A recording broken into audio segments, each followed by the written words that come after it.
Hello all, this is Abhilash. In this session, I am going to talk on the interest rate and its principle. So first, let's understand what is the interest rate.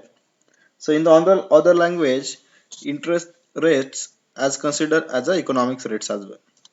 The rate of a interest is a return on savings set by the National Bank, meaning that if an individual saves a sum of money in a bank, they will receive a rate of interest similar to that set by the central bank. Because of this, a change in a rate of interest will result several macroeconomic effects. A rise in interest rates will reduce consumption and investment. This is due to the fact that individuals and firms will be more inclined to save wages and profits than invest or spend them as the return on saving per year is greater. Raise the cost of borrowing from banks as the rate of interest on payments is greater. This could further reduce spending on and investment. Encourage foreign investment in domestic institutions and firms to increase as a high rate of return on savings is attractive. High demand for the currency will raise its value like another product. The major purpose of rise in interest is to cool down an economy that is overheating, to reduce the inflationary pressure due to the high aggregate demand and no complementary increase in the long run aggregate supply. The exact opposite applies to a fall in the interest rates. A cut in interest rates is often used to aid economic recovery and boost consumer demand, make exports more competitive, and encourage capital investment by firms. Principle of interest rate. The interest rate is amount a lender charges a borrower and is percentage of a principal, the amount loan. The interest rate on a loan is typically noted on an annual basis known as the annual percentage rate, that is APR. An interest rate can also apply to the amount earned at a bank of credit union from a saving account that we have discussed earlier. Certificate of deposits APIs refers to the interest earned on these deposit accounts. The interest rate is the amount charged on top of the principal by a lender to a borrower for the use of assets.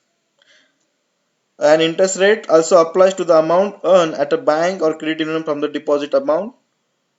Most mortgages use simple interest. However, some loans use compound interest, which is applied to the principal but also to the accumulated interest of a previous periods. A borrower that is considered low risk by the lender will have a lower interest rate. A loan that is considered a high risk will have a higher interest rate. Likewise, if you apply for the loan and your credit score, that is called as the CIBIL score as well. If your CIBIL score is low, then the bank will uh, uh, your bank will offer you the loan with the higher interest rate, where they are considering your profile as the risky profile. Right. Once you apply for the loan and once you got the loan, you can see your interest certificate as well. Once you log in your loan account, where you will find the interest certificate as well. In the interest certificate, you will get the all information, how much interest rate bank has offered to you, and everything. The consumer loans typically use an APR which does not use compound interest. The API is the interest rate that is earned at a bank or credit union from the saving account or certificate deposits. Saving accounts and certificate deposits use compounded interest. Let's understand the interest rate with the example. So here I have given one example.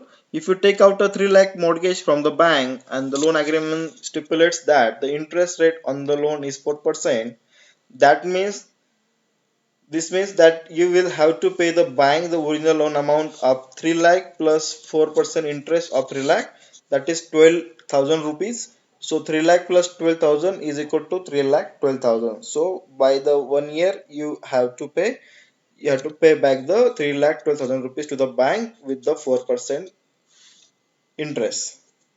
Right. Hope you understood this example. This is calculated on the simple interest rate. So which is simple interest is equal to principal P into I interest rate into T. T is for time.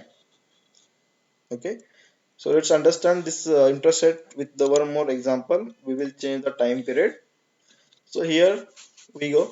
The individuals that took out a mortgage will have to pay 12,000 in interest at the end of the year, assuming it was only a 1 year lending agreement that we had discussed in the last slide. So if the term of the loan was 30 years, the interest payment will be the simple interest is equal to principal amount, P is equal to interest is equal to T for time period. So 3 lakh into 4% into 30. So 4% of 3 lakh is around 12 thousand rupees, and 12,000 into 30, that means 3 lakh 60,000 rupees.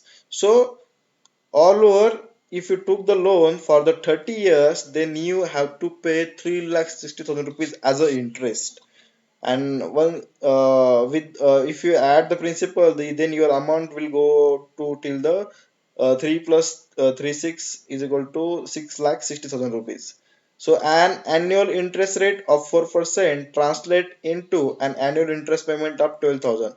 So after 30 years, the borrower will have made 12,000 into 30 years, so that is 3 lakh 60,000 rupees in interest payment. So this is how banks are making money by offering the loan to the individuals. I hope you understood this concept, interest rate and its principle.